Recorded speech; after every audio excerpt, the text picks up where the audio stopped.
Welcome to my YouTube channel legal action. को बहुत बहुत स्वागत है फ्रेंड्स। मैं हूं आपका अपना एसके और आज मैं आपके लिए बहुत इंटरेस्टिंग वीडियो लेके आया हूं article 22 of the Indian constitution के ऊपर।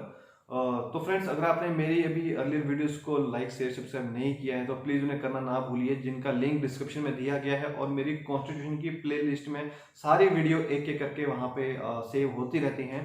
तो फ्रेंड्स, अगर आपने मेरे भी न्यू सब्सक्राइबर हो, पहली बार वीडियो देखो, तो प्लीज़ लाइक शेयर सब्सक्राइब करते रहिएगा ताकि आपको भी फ्यूचर में आने वाली वीडियो डेली ऐसे से मिलती रहिए।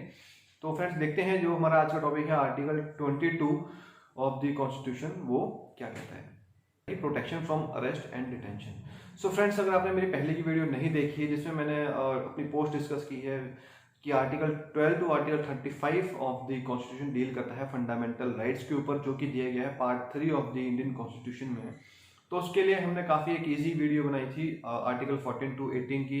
नेक्स्ट वीडियो आर्टिकल हमारी 19 की थी, फिर देन 20, देन 21। उसी तरह मैं आज के लिए आर्टिकल 22 की वीडियो लेके आया हूँ और इसी तरह हम सारे फंडामेंटल राइट्स अपने कवर करेंगे इन अ वेरी इजी लैंग्वेज। तो आइए फ्रेंड्स, आर्टिकल 22 के बारे में जानते हैं। आर्टिकल 22 बेसिकली बात करता है protection from arrest and detention, या प्रोटेक्शन अगेंस्ट अरेस्ट, कि हमें गिरफ्तारी से कैसे बचाया जाएगा।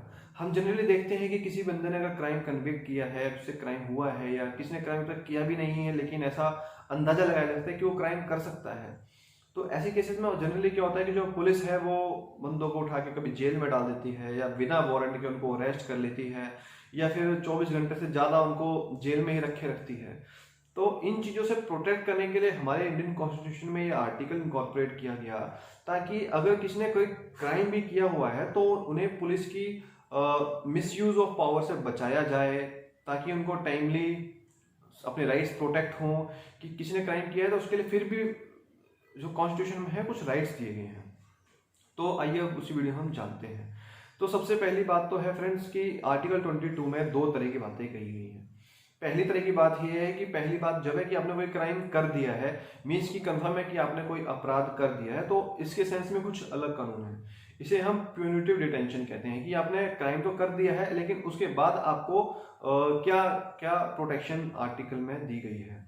सेकंड हमारा होता है कि अभी आपने अपराध किया नहीं है, कोई क्राइम किया नहीं है, लेकिन ऐसा प्रॉपर अंदाजा है, माना जाता है कि ऐसा क्राइम आपके द्वारा किया जा सकता है। जैसे आपने मूवी में देखा होगा कि कहते हैं कि जब तक आपने कोई क्राइम नहीं किया है आप बेकसूर हैं, जब तक आपने कोई गुनाह नहीं किया है बेगुनाह है। लेकिन ऐसा सिर्फ मूवी तक ही सही है, क्योंकि रियल लाइफ में अगर आपने गुनाह अभी तक नहीं किया है, क्राइम कन्विक्ट नहीं किया है, लेकिन ऐसा पूरा प्रपोज हो रहा है कि आप क्राइम कर सकते हो, तो भी आपको उसके लिए अरेस्ट किया जा सकता है। तो ये तो हमारे दो केस। पहला था प्यूनिटिव डिटेंशन, कि आपने क्राइम नहीं किया है तो उस केस में क्या होगा, और सेकंड है प्रिवेंटिव डिटेंशन, कि अगर पुलिस को ऐसा लगता है कि कोई क्राइम आपके द्वारा किया जा सकता है तो उसको प्रिवेंट करने के लिए भी पुलिस आपको गिरफ्तार कर सकती है, लेकिन उस गिरफ्तार की क्या लिमिटेशंस होगी वो इस आर्टिकल में प्रोटेक्ट की गई है। तो जैसे फ्रेंड्स, अभी मतलब हमने देखा कि आपने कोई क्राइम नहीं किया था लेकिन फिर भी पुलिस आपको कर सकती है अरेस्ट, तो ऐसा कहा गया है प्रिवेंटिव डिटेंशन में। तो सबसे पहले हम देखते हैं कि अगर आपने अपराध कर दिया है तो उसमें क्या क्या पॉइंट्स हो सकता है। तो जैसे कि प्यूनिटिव डिटेंशन में हमारा फर्स्ट है कि वारंट। इट मीन्स कि इसके तहत आपको जो अरेस्टिंग होगी, पुलिस जो है आपको कभी भी अरेस्ट करने के लिए आपको बिना वारंट के अरेस्ट नहीं कर सकती है। और अगर पुलिस ने आपको अरेस्ट किया है तो आपको पूरा राइट है किसी को भी ये जानने का कि उसको अरेस्ट करने का ग्राउंड क्या है, उसको क्यों अरेस्ट किया जा रहा है। ऐसा नहीं है कि पुलिस ने आपको उठाया, जेल में डाल दिया और आप जेल में चले गए। आपको एक पूरा जानने का अधिकार है कि जब तक आप बताओगे नहीं कि मैंने ऐसा क्या गुनाह किया है, क्या क्राइम किया है कि जिसके लिए मुझे गिरफ्तार किया जा रहा है, तो पुलिस को ऐसा पूरा राइट बताना पड़ेगा कि ऐसा क्या गुनाह है। या फिर अगर पुलिस विदाउट वारंट आपको अरेस्ट करने आ रही है तो वो तो सिर्फ उन केस में हो सकता है, नॉन कॉग्निजेबल केस में। जैसे कि हमने पहले अगली वीडियो में बात की थी कि जो क्राइम है वो दो तरह के होते हैं, cognizable and non cognizable offence. Cognizable offence हो गई कि आपने किसी को घूसा, लात, थप्पड़, धक्का दे दिया। और नॉन कॉग्निजेबल होती है कि आपने किसी का घर जला दिया, या आपने किसी का मर्डर कर दिया, आपने किसी को चाकू मार दिया। तो इन केसेस में तो आपको पुलिस बिना वारंट के ले जा सकती है, क्योंकि इसमें तो आपसे पूछेगी नहीं कि आप, कि ये देखिए हमारे पास वारंट है, कि आपने ये सब किया है तो हम आपको ले जाएंगे। इन केसेस में तो पुलिस आपको बिना वारंट के ले जा सकती है, लेकिन इन जनरल केसेस में वो आपको जो भी अरेस्ट का ग्राउंड है और जो भी वारंट है वो बिना दिखाए आपको पुलिस नहीं ले जा सकती। मतलब ये जो आर्टिकल 22 है ये पॉइंट कहता है कि गिरफ्तार करने से पहले वारंट दिखाया जाएगा। और इसमें जनरली होता क्या है कि आपको बिना वारंट दिखाए और बिना ग्राउंड ऑफ अरेस्ट के पुलिस गिरफ्तार। तो फ्रेंड्स इसमें हमें सेकंड राइट दिया गया है कि हमें कोई भी अपने हिसाब से वकील रखने की आज़ादी है। इसमें दो बातें हैं। पहली बात तो ये कि आपको वकील रखने की आज़ादी है, मतलब आप अपने मनपसंद वकील को, चाहे फिर वो राम जेठमलानी जी क्यों ना हो, हरीश साल्वे, बड़े से बड़ा वकील क्यों ना हो, आपको अपने हिसाब से वकील चुनने की आज़ादी है। और इसमें दूसरी बात यह है कि अगर कोई गरीब बंदा है कि जो अपना वकील तक भी अपॉइंट नहीं कर सकता, तो इस केस में क्या है कि सरकार उन्हें वकील अपॉइंट करवाती है कि वो जो वकील होंगे वो सरकारी वकील हैं, सरकार उन्हें पैसा देती है, वो सरकार के लिए मुकदमे लड़ते हैं। बट हाँ, ये जनरली हो सकता है कि जब सरकार उनको पैसा दे रही है, उनको अपना कोई पर्सनल प्रॉफिट नहीं है, तो वो उन चीज़ों में अपना थोड़ा बहुत कम इंटरेस्ट दिखाते हैं। और क्योंकि अक्सर वो केस हार भी जाए तो उनको इससे कोई फर्क नहीं पड़ने वाला, क्योंकि गवर्नमेंट उनको सैलरी प्रोवाइड करवा रही है। तो हमारा सेकंड पॉइंट था कि आपको कॉन्स्टिट्यूशन में प्रोटेक्शन दी गई है कि आप अपने हिसाब से किसी भी वकील को अपॉइंट कर सकते हो अपने केस के लिए, और जो गरीब है नहीं कर सकता तो गवर्नमेंट उसको प्रोवाइड करवाएगी। इसमें हमारा थर्ड पॉइंट था कि अगर किसी भी एक्यूज्ड को क्राइम करने पर अरेस्ट करने के बाद 24 घंटे के अंदर उसको मजिस्ट्रेट के पास उसकी पेशी की करवानी होगी, उसको पेश किया जाएगा 24 घंटे के अंदर। अब ऐसा नहीं है कि पुलिस जिसे पकड़े उसे सीधा कोर्ट ले जाती रहे, मतलब कि आज जिसको अरेस्ट किया उसको भी मजिस्ट्रेट लेगी, जिसको किया उसको लेगी। अगर पुलिस अगर ऐसा ही करती रही तो उसका पूरा काम तो कोर्ट और पुलिस के चक्कर काटते ही निकल जाएगा। तो ऐसा तो नहीं है कि मतलब हर एक बंदे को वहां पे ले जाती रहे। तो पुलिस क्या करती है कि जो भी अगर किसी को अरेस्ट करती है तो उसका एक टाइम नोट कर लिया जाता है और उसके विद इन 24 आवर्स उनके मजिस्ट्रेट के पास पेश कराना होगा। अब पहले तो होता क्या था कि काफी डिस्प्यूट होते थे, कि पंगे होते थे कि अब क्या टाइमिंग हुई नोट करने की, लेकिन जब से पुलिस स्टेशन में सीसीटीवी लग गए हैं उनसे काफी ऑटोमेटिक पता लग जाता है कि कब किस बंदे को, किसी अपराधी को पुलिस में स्टेशन में लाया गया है। और अब जैसे मान लीजिए कि अगर आज सुबह 10 बजे अगर पुलिस ने किसी को अरेस्ट किया है अपनी पुलिस कस्टडी में, तो अब उसको कब तक उसको ले जा सकती है मजिस्ट्रेट के पास। अब पुलिस ने आज सुबह 10 बजे अरेस्ट किया तो पुलिस को पता है कि हमारे पास 24 घंटे का टाइम है, तो भाई ठीक है, आज इसको अंदर रखो जेल में, कल सुबह ले जाएंगे।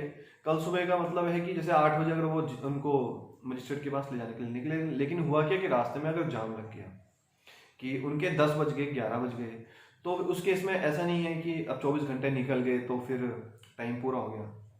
इन 24 आवर में जो भी हमारा आने जाने का टाइम होता है वो इंक्लूड नहीं होता है। आने जाने का जो भी टाइम कि अगर पुलिस अगर 9:45 बजे भी निकलती है नेक्स्ट डे, तो भी ये नहीं कहा जाएगा कि वह 24 घंटे के अंदर कार्रवाई नहीं की गई है। मीन्स कि इसमें आने और जाने का जो भी रास्ते में आपका टाइम लगता है वो इन 24 आवर से एक्सक्लूड होगा, इसमें इंक्लूड नहीं किया जाएगा। और सेकंड बात कि इसमें जो छुट्टी का दिन होगा, सपोज कि आपको अगर आज सुबह अरेस्ट किया गया और नेक्स्ट डे अगर छुट्टी पड़ रही है तो वो दिन भी उसमें इंक्लूड नहीं किया जाएगा और वो दिन भी उसमें शामिल नहीं किया जाएगा। और इसमें अगर इससे ज़्यादा अरेस्ट करती है कि अगर सपोज कि 24 आवर्स भी निकल गए, आपको फिर भी अरेस्ट किया हुआ है, आपको मजिस्ट्रेट के पास नहीं लेके जाया गया है, तो फिर एक रिट होती है हेबियस कॉर्पस की, जिसे हम बंदी प्रत्यक्षीकरण भी कहते हैं। इसमें क्या है कि आप रिट फाइल कर सकते हो कि आपको इलीगली डिटेन किया गया है पुलिस स्टेशन में, तो उस ग्राउंड पे हेबियस कॉर्पस की रिट डालने पे आपको पुलिस को आपको छोड़ना ही पड़ेगा। अब इसमें हम सेकंड, ये तो हमारा हो गया प्यूनिटिव डिटेंशन कि आपने कोई क्राइम कर दिया है तो आपके पास क्या क्या राइट है। लेकिन अब देखते हैं कि प्रिवेंटिव डिटेंशन, आपने कोई क्राइम किया भी नहीं है और फिर भी आपको पुलिस ले जा सकती है।